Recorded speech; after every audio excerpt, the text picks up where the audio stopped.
Olá, gente, tudo bem? Vamos para a nossa aula de hoje. Como vocês têm observado, nós estamos estudando sobre Roma. Nós já começamos a ver desde a origem da fundação de Roma. Nós vimos aí as duas versões que estão relacionadas a esse momento, né? A origem de Roma, e começamos a ver sobre monarquia. E agora nós vamos ver sobre república, a república em Roma. Lembrando que aqui nós vamos estudar essas etapas: a origem, monarquia, república e império, certo? Então vamos lá. O que nós vamos conhecer um pouco hoje sobre a república em Roma está muito relacionado à questão de poder, de dominação. Mesmo a república sendo algo relacionado ao povo, voltado para o povo, isso de certa forma ficava só na teoria, só na fala, porque a realidade era bem diferente. Então vamos lá. Os patrícios, lembra lá quem eram os patrícios? Aquela galera que ficava lá no topo da sociedade romana. Geralmente eram aquelas pessoas que eram grandes proprietários de terra, que tinham muita riqueza. Então os patrícios eles se empenharam em não permitir o retorno da monarquia.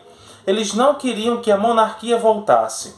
Monarquia, lembrando lá o que era monarquia, um governo de rei. Por que os patrícios não queriam? Porque os reis eles queriam governar, vamos dizer assim, queriam ter o poder só para si, não aceitavam a opinião de ninguém, era o que eles quisessem e acabou.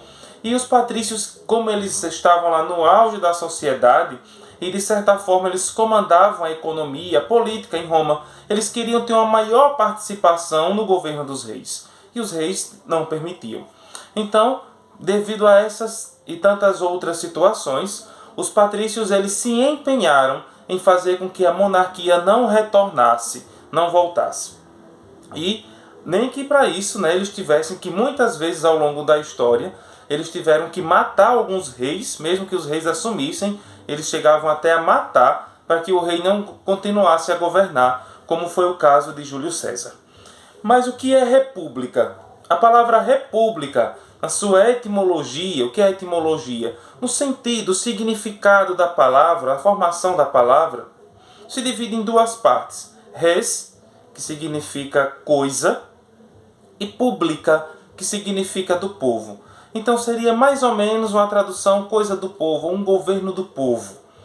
Então, apesar de ser uma república, que seria o poder para o povo, um poder do povo, os plebeus, que era aquela parte mais pobre da sociedade, eles não participavam da vida política. Veja que contraditório, né? Como se diz, enfim, a hipocrisia. Era um governo para o povo, mas o povo não tinha participação, não podia participar. Só podia aceitar a maioria das determinações em silêncio. Então eles não participavam, porque quem controlava essa república eram os patrícios. Diziam, não, vamos fazer um governo para o povo. Mas quem ia governar era eles. E eles não estavam muito interessados aí nas necessidades do povo. Então, por isso que a república em Roma, ela passou a ser chamada de república aristocrata. O que é aristocrata? Aristocrata vem de aristocracia. Diga, piorou. Aristocracia significa um poder que vem da posse de terra.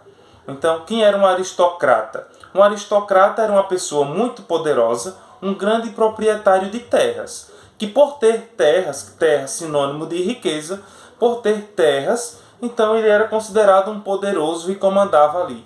Mandava e desmandava como bem quisesse.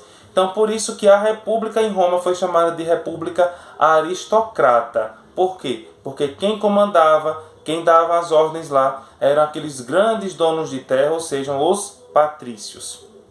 E aí o que acontece?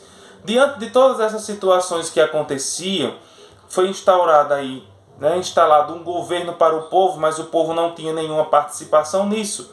Começaram a haver algumas manifestações contra esse poder, esse domínio dos patrícios. Essas manifestações, numa linguagem bem popular, bem mais próxima dos nossos dias, era como se fossem greves. Então, os plebeus e toda aquela camada da sociedade mais desfavorecida, eles começaram a protestar contra tudo isso que estava acontecendo. Ora, se o governo é do povo, então, como se eles dissessem assim, se o governo é do povo, então por que nós não podemos ser ouvidos? Se o governo é do povo, então por que nossos interesses não são atendidos? Então começaram aí algumas manifestações. Então os patrícios eles começaram a ceder em alguns pontos, né? Não facilitaram de uma forma geral, mas começaram a ceder em alguns pontos, algumas coisas simples. Até porque tiveram duas pessoas nesse período da República que se destacaram, que eram dois irmãos, Tibério Graco e Caio Graco. Eles faleceram por volta de 133 a.C. e 123 a.C. O que aconteceu com Tibério e Caio Graco? Eles eram aqueles irmãos que estavam ali lutando pelas necessidades do povo, reduzir o preço do trigo, o que era muito consumido naquele tempo era o pão. Então o que fazia? Do pão se fazia do trigo. Então eles lutavam ali para que se reduzisse o preço do trigo, para que todas as pessoas pudessem comprar. Só que o que acontece? Além dessa questão dos preços, a questão de terras para os mais pobres, para que as pessoas pudessem ter oportunidades, eles começaram a lutar por isso, por essas situações. Só que o que acontece? Isso não agradou aos patrícios. Isso não agradou ao pessoal lá da elite. De uma certa forma, que tanto Tibério como Caio Graco acabaram sendo mortos por essas situações. Então, veja lá. Os patrícios nem queriam os reis, porque não atendiam às necessidades deles, e nem queriam também aquele lado daquelas pessoas que lutassem pelos mais pobres, como Tibério e Caio Graco. Acabaram morrendo devido a essas situações. Então, eles queriam um governo para eles, nem para os reis, nem para o povo. Era somente para eles, para os patrícios. Então, o que acontece? Diante de tudo isso, né, os patrícios eles começaram a expandir suas terras, seus domínios. Então, lembra lá que Tibério e Caio Graco, dentre uma das causas deles era lutar para que o povo tivesse mais terras para trabalhar. Mas aí eles não quiseram, ao contrário, os patrícios eles começaram a tomar essas terras, essas pessoas, entendeu? Então eles começaram a pegar essas terras para eles, de certa forma que os plebeus eles foram perdendo o que tinham e tiveram que ir para as cidades, né, para o lado mais urbano. E é isso que nós chamamos de êxodo rural. Então com isso, o que acontecia? Diante de todas essas coisas, diante do poder dos patrícios que estavam dominando, que estavam massacrando, que não queria, que matava até reis e matava quem quer que fosse para não governar, porque quem tinha que governar eram eles e para eles mesmos, a situação de miséria do povo foi aumentando, e para que não houvessem tantas manifestações, tantos protestos, tantas greves, eles criaram uma política que era chamada de política do pão e circo. O que era essa política? Tinha lá um local de espetáculos em Roma, que era o Circus Maximus Romano, não o circo que nós conhecemos hoje com palhaços, essas coisas. Era um local como se fosse uma arena, quase como se fosse um campo de futebol, assim, meio semelhante ao formato, vamos dizer assim. E aí o que era que acontecia? Lá aconteciam alguns espetáculos. Esses espetáculos eram lutas de gladiadores, tanto entre si como entre as feras, né? E depois, claro, acontecia deles pegarem até os cristãos, jogarem dentro dessa arena e jogarem lá algumas feras, alguns leões, essas coisas assim, para que os cristãos fossem mortos.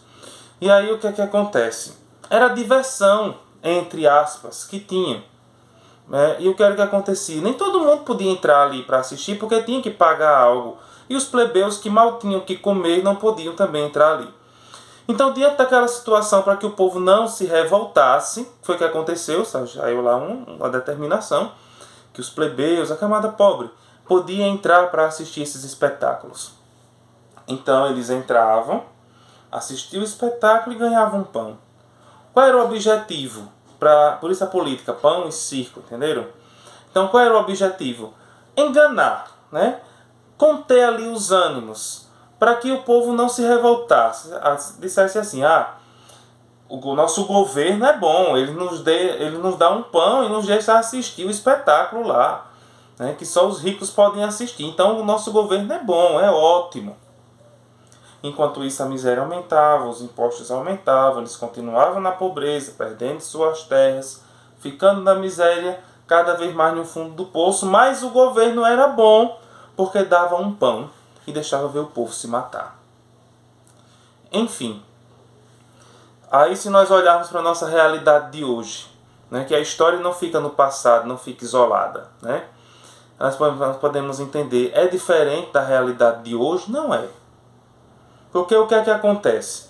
Muitos dos nossos governantes dão alguma coisa para o povo e o povo coloca esses governantes lá no auge porque deu aquilo ali.